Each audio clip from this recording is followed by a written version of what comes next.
So last week I finished up my Halloween series of reviews. I just want to finish it off really by doing a ranking video. I'm going to start with the worst and work my way up to the best. And number 10, the worst film, absolute dog turd, that's Halloween Resurrection.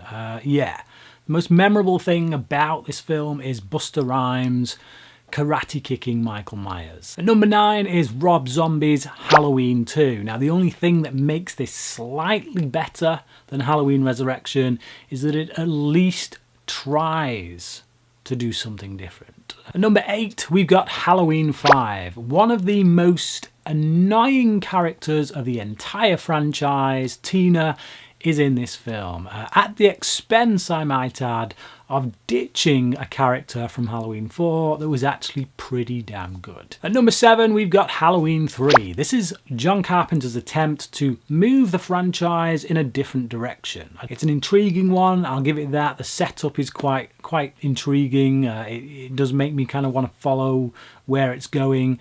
But by the time you get to the halfway mark and you realise what the plot actually is, yeah, that's when I want to kind of turn around and go back from where I came. Number 6 is Halloween 2. Yes, this is the direct sequel to the original, and I can't really call it a bad film, but I also can't quite call it a good film. It sits somewhere in between. And the main problem with it is that it's slasher by numbers. At number 5 we've got Halloween 6, The Curse of Michael Myers. Now I can't really honestly say that this is a better made film than Halloween 2. It's not better written or better directed or anything like that, but man, it's funny. At number 4 we've got Rob Zombie's Halloween, so the first film he did in this franchise, and it's a film that I hated upon first viewing in cinemas.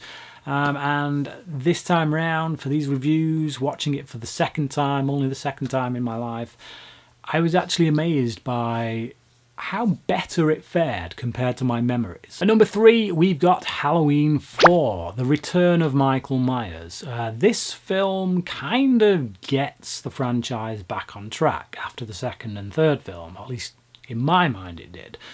We get some female characters, these final girls if you want to call them that, who are actually decent characters in a slasher film. Characters I care about. Characters I don't want to see get put in the meat grinder. At number 2 we've got Halloween H2O. Now this isn't the best directed film, although Steve Miner does a really competent job. I wouldn't say it was badly directed either. But it does what it needs to do, which is just entertain. You know, it's essentially a chase movie. You got a lot of build up, and then the last 20-25 minutes is all action, and it's good. You know, it's a very short film, so it doesn't overstay its welcome, and it's just good seeing Jamie Lee Curtis back as Laurie Strode, only this time not playing victim, going up against Michael Myers and deciding enough is enough, it's time to end it. And so we get to number 1, which was an obvious choice, Halloween, the original 1978 film by John Carpenter. You know, it did so much for the genre, so much for the slasher genre. I wouldn't say it created it. You know, there are films before this that you could fit within the slasher genre, Psycho being the obvious one, Texas Chainsaw Massacre being another. But it did do an awful lot for the genre. You know, it's got its fair share of imitators. Friday the 13th, we're looking at you. So there you go, that wraps it up. What about you? How would you rank the Halloween films? What order would you put them in? And what do you think of my ranking here? Until next time, crack in.